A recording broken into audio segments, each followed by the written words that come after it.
시편 133편 말씀입니다. 시편 133편은 다윗의 시라고 표제가 붙어 있습니다. 이 내용으로 보면 하나 되자, 이게 그 주제이죠. 그래서 다윗이 남과 북을 하나로 통일시킨 사람입니다. 이제 그 사울 왕이 죽고 나서 사무엘 하에 보면 다윗이 일단은 남유다의 그 헤브론이라는 아주 최남단 쪽에 헤브론에서 왕이 됐습니다. 스스로 왕이 됐다기보다 이미 하나님께서 기름 부으셨고, 그리고 유다 백성들이 옹립을 했습니다. 다윗이 왕이 돼야 된다고. 그래서 헤브론에 모여들어서 다윗을 이제 왕으로 세웠습니다. 그렇지만 현실은 여전히 사울이 죽었지만은 사울의 아들 중에 이제 요나단 같은 그 훌륭한 아들은 같이 전사했고, 이스보셋이라는 또 아들이 있었습니다. 그래서 이스보셋을 중심으로 이 사울이 여전히 그 후손들이 이제 왕위를 가지고 있는 것이죠. 그래서 남과 북이 대치되어 있는 그런 상황이었습니다. 그러다가 7년 반이 지난 뒤에 다윗이 남유다 헤브론에서 7년 반을 통치를 하고 7년 반 후에 이제 통일이 된 것이죠. 그리고 그 후에 한 33년간 다윗이 통일된 통일 왕국을 다스리게 된 것입니다. 그래서 이 시는 아마도 그 다윗이 이렇게 남쪽의 유다만 이렇게 다스리고 있을 때, 그럴 때, 또는 이제 막 남과 북이 하나가 됐을 때, 이제 우리는 연합해야 된다, 하나가 돼야 된다, 그것을 강조하기 위해서 이 시를 쓴 것이 아닌가, 그런 생각이 듭니다. 그래서 그런 상황 속에서 다윗이 이제 하나됨이 얼마나 중요한가, 그것을 노래하고 있는데요. 그 1절은 그 말 그대로죠. 1절을 읽어보겠습니다.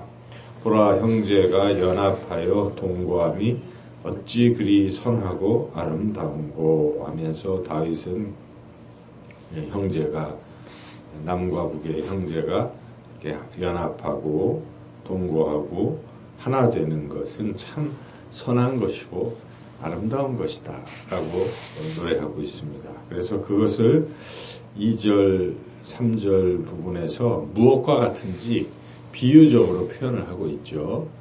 하나됨에 대해서 2절에서는 2절 읽어볼까요?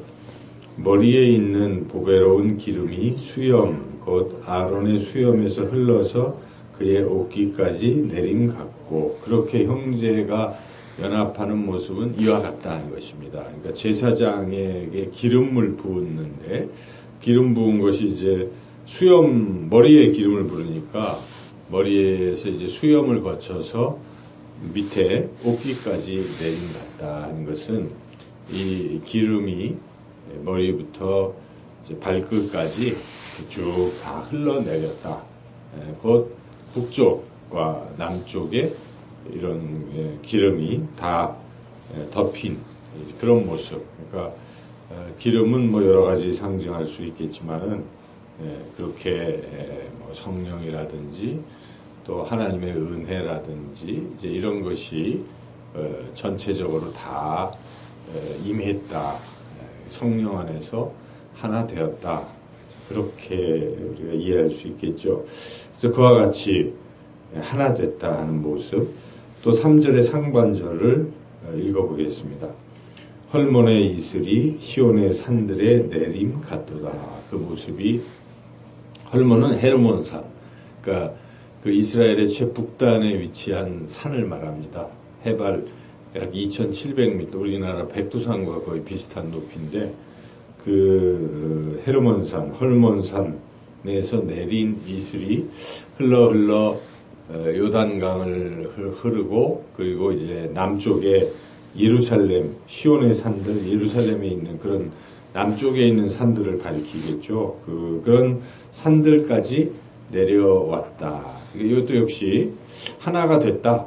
이슬을 통해서 이렇게 전체가 하나로 다 흘러내렸다 하는 것을 말하고 있습니다. 그래서 이렇게 하나가 된 모습을 참 선한 것이요 아름다운 것이다라고 다윗은 노래하고 있습니다. 그리고 그렇게 남과 북이 하나가 됐을 때 그때 하나님께서 그 하나된 그 남북 이스라엘에게 복을 내려 주신다. 그 복이 무엇입니까? 거기서부터 끝까지 읽어보겠습니다. 거기서 여호와께서 복을 명령하셨나니 곧 영생이로다. 하나님은 하나된 곳에 은혜를 부어주신다. 그 은혜는, 그 축복은 영생은 가장 귀한 것 아니겠습니까? 그래서 하나님께서 가장 귀한 것을 주신다. 하나 될 때. 그래서 두세 사람이 내 이름으로 모이고 따로따로가 아니라 함께 모일 때 주님이 함께 하시고 하나님의 역사가 일어나고 은혜가 베풀어진다 하는 것이죠. 그래서 우리가 이제 이 말씀을 통해서 깨닫게 되는 것은 첫째는 교회가 왜 필요한가 하는 것이죠. 우리가 각자 예수님 믿고 하나씩 따로 떨어져서 이렇게 구원받고 하면 되지. 굳이 이렇게 믿는 사람들끼리 왜 모일까? 왜 교회를 하나님이 형성시킬까 하는 부분인데, 이렇게 하나님은 함께 모여있는 공동체에게 은혜를 주시고 또 공동체를 통해서 은혜와 축복이 흘러가게 하시는 분이시다는 것을 우리가 첫 번째로 깨닫습니다. 그래서 이렇게 교회라는 것은 참 소중한 것이라는 것을 깨닫고, 그리고 이제 교회 공동체를 이루었으면 교회는 하나 돼야 되는 것입니다. 서로 형제가 연합하고 또 동거하고 함께 되는 이러한 모습이 소중한 것이죠. 그래서 교회의 일치와 연합과 하나됨은 또한 굉장히 소중하다. 그럴 때 하나님께서 은혜를 베풀어 주신다는 것을 다시 한번 또 깨닫게 됩니다. 그리고 또한 우리 주변의 사람들과 자꾸 하나 되려고 애를 쓰고 노력해야 되는 것이죠. 우리는 남과 북이 대치된 이런 상황 속에 있습니다. 그래서 남북이 하나로 통일되는 것은 하나님이 기뻐하시는 일일 것입니다. 그래서 우리는 계속 기도해야 하는 것이죠. 남북의 통일을 위해서.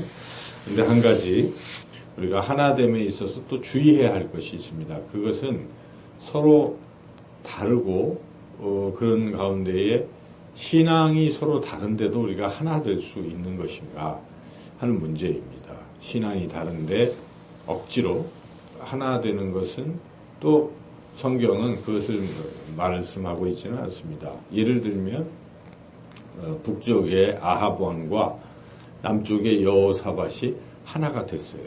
서로 혈연 동맹을 맺어가지고 북쪽의 그 이세벨과 아합 사이에 난 아달랴라는 딸을 남쪽의 이 여호사밧의 아들에게 이렇게 시집을 보내가지고 뭐 그런 서로 연합하고 그랬는데, 그때의 남쪽도 나쁜 왕 아합 왕의 영향을 자꾸 받고 그래서 아주 안 좋아지고, 그 아달랴가 나중에 결국은 이 남유다를 상당히 많이 해롭게 했었죠. 우리가 그 열왕기 상의 역사를 통해서, 상하를 통해서 그것을 깨닫습니다. 그래서 연합하는 것이 예수 안에서, 성령 안에서, 그리스도 안에서 통일되는 것을 말하는 것이지,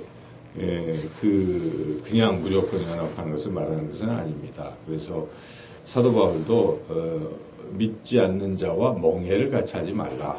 특히 결혼을 할 때는 믿지 않는 사람과 결혼한다는 것은 잘못된 것이다 하는 것이죠, 성경에. 그와 같이 우리가 주님 안에서, 하나님 안에서, 성령 안에서 하나 되는 것이 중요한 것이고, 그러므로 우리가 믿지 않는 사람들에게 복음을 자꾸 전해야 됩니다. 그래서 그들이 예수님을 믿음으로 같은 한 가족이 되도록, 하나 되도록 힘쓰는 것이 상당히 중요하죠. 그래서 우리가 남북에 하나 되는 것도 복음 안에서 통일되게 해주세요. 이렇게 우리가 기도하는 것이죠. 무조건 남북이 통일되는 이제 그런 것보다도 복음 안에서 통일되도록 그렇게 하나됨을 위해서 우리가 힘써야 되고, 이미 그리스도 안에 있는 형제 자매들은 더욱 하나 되는 그런 신앙의 삶을 살아야 된다는 말씀입니다. 오늘 주신 말씀 따라 하나 되는 그런 삶을 살아가시기를